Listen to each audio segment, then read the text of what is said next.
Okay, let's start doing some stuff interesting now. Me just blah blah blah.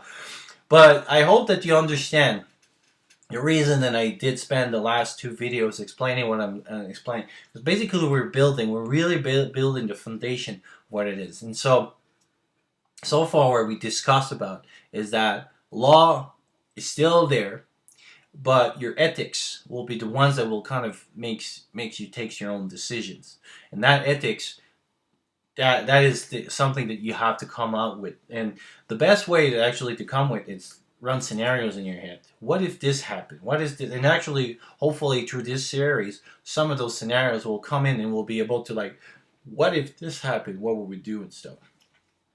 And we'll try to provide you tools so you can help you take decisions. So, for example, when we'll do triage, we'll provide you tools that will help kind of be help you like, okay, is that one, what's the percentage, and things like that, because then you'll be able to take a more rational decision. So so now we've been talking about this, and we've been talking about how some decision will be very hard to make. And let's talk about what we're going to include in that self-reliance medicine, and why we're talking about all this ethics and stuff like this. So sitting down and thinking about it, wilderness medicine is a great tool for self-reliance, but it has its limits, and we'll see why. And so self-reliance, I think, will be like a mix of different medicine. And so basically, for getting this, for getting this kind of self-reliance, we'll be mixing a bunch of medicine. And why would we be doing this? Like I said before, over there, there's nothing. It doesn't exist. It's not really been created and stuff like this. So we have to do something that will help us understand. And again, I always believe in my practice, I always try to do what we call in medicine-based, evidence-based medicine. So meaning that it's based on something. There's been research and stuff. Well, if this doesn't exist, there won't be research of it. So how can we build something that we think will work if we don't have anything like this? And so if we can build a good portion of it that it is uh, studied and it is being stuffed, then this should work, because we'll use some of the concept that's been proven and everything and use it over here. So basically, we'll be taking a little bit of this, a little bit of that. So where are we going to be taking it from? I think a good place to start is from disaster medicine. The reason that I'm going to use disaster medicine is that it's a disaster. So basically, limited resource, a lot of casualties. So for example, Haiti is a big example of this. That example in Japan as well, big example. So yes, they're mostly catastrophe, so natural catastrophe and things like that.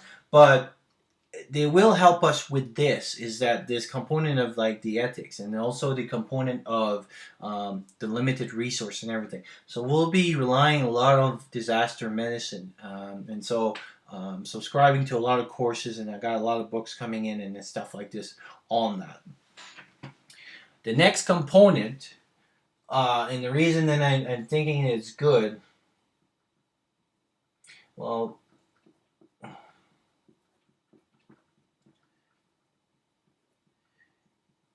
when I first did my videos on wilderness medicine, I explained a little bit the difference between, and wilderness medicine is a big category, and actually some people say that disaster medicine kind of goes under wilderness medicine, which is kind of like wilderness medicine meets emergency medicine, and they have a kid in disaster medicine.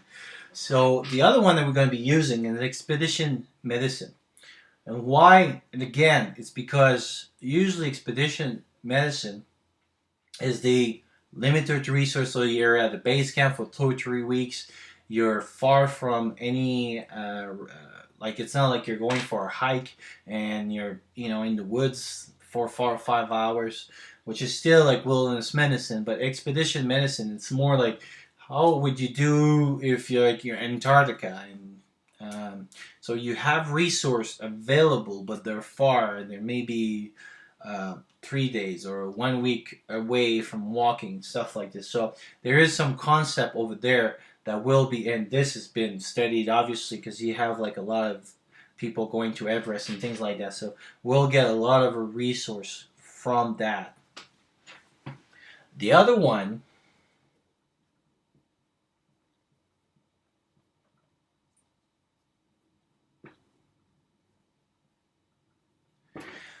alternative medicine. And so why alternative medicine? And so it's kind of a global, a little bit like wilderness medicine.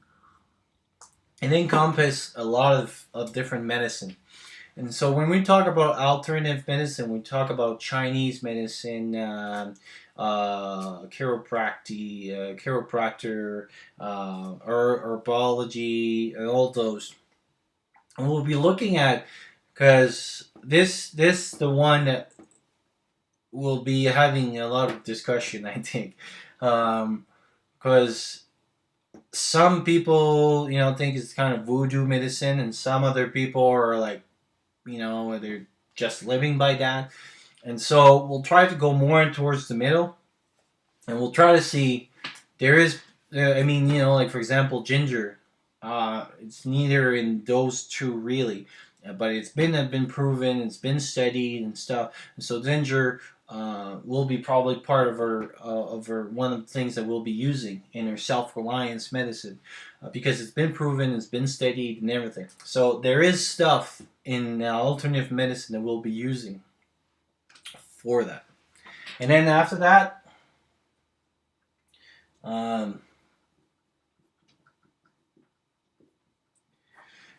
creativity. And that's where, even if people don't have a lot of medical background, this is where your input will be awesome because a lot of people out there are very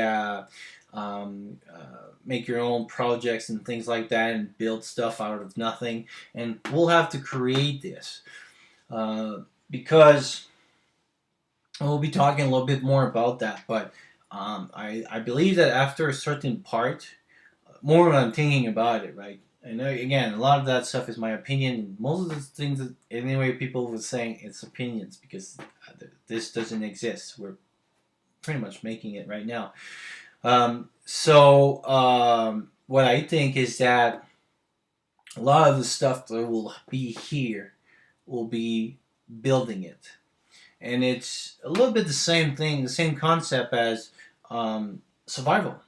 I mean, those concepts are pretty much, this self-reliance medicine thing is pretty much the same concept that we have. And this was kind of blows my mind because a lot of people are into survival. And when it comes to medicine, they don't apply the same concept that they apply to on survival.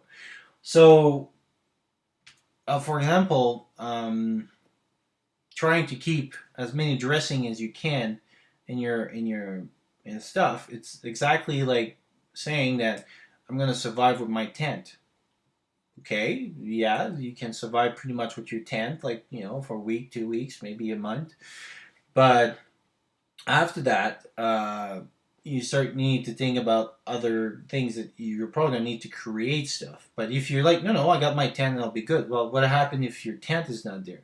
So you need to have the knowledge to like, okay, if I lose my tent or something happened to my tent when I create, and what do we learn in survival? Well, we learn how to make shelters and what can be good to make shelters and how to make an A-frame or a lean-to and things like that.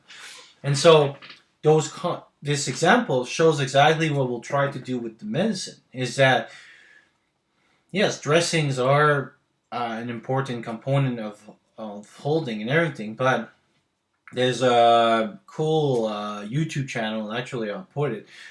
He did a good presentation on how to be prepared, and he was saying there's like the 1/3 rule. So anything that you have in your gear, be prepared that 1/3 will be functional, 1/3 you'll lose because of whatever reason, and 1/3 will be something that will happen to it, like it won't work or something like this. So basically, out of everything that you have, just 1/3 of your gear will be functional. Well, in the first state, could happen. I mean, let's say you're in a earthquake. Well, now your first aid kit, then maybe you'll lose some of the gear over there. So now you have to be able to reproduce that gear that you're creating. So even if you're in a self-reliance situation, or you have like gears at different places and stuff like that. So we'll be a lot of creativity on creating some of the stuff we need, and at a certain level, and we'll be talking about that right now. So this is what basically will create our base for a what we're going to be talking about. So the other thing now that we need to talk about is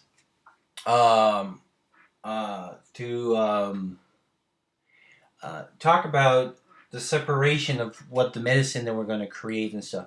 And I think there's going to be a time frame, and we're going to separate our mentality in two.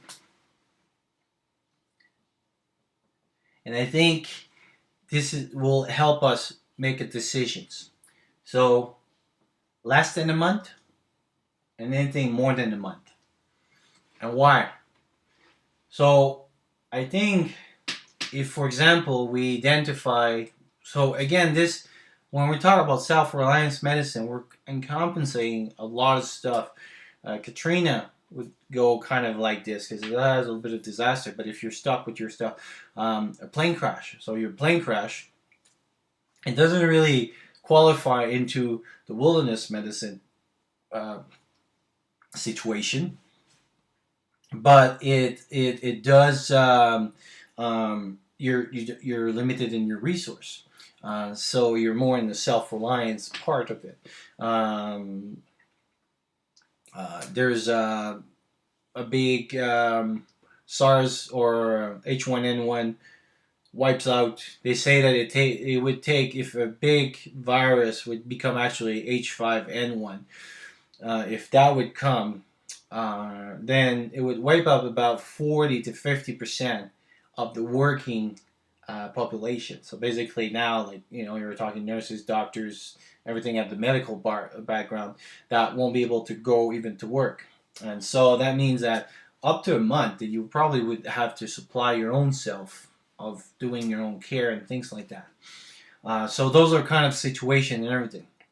And why do I make a separation is quite important, because you will start thinking differently if you're on this side of the line or this side of the line. And that will be for the next video.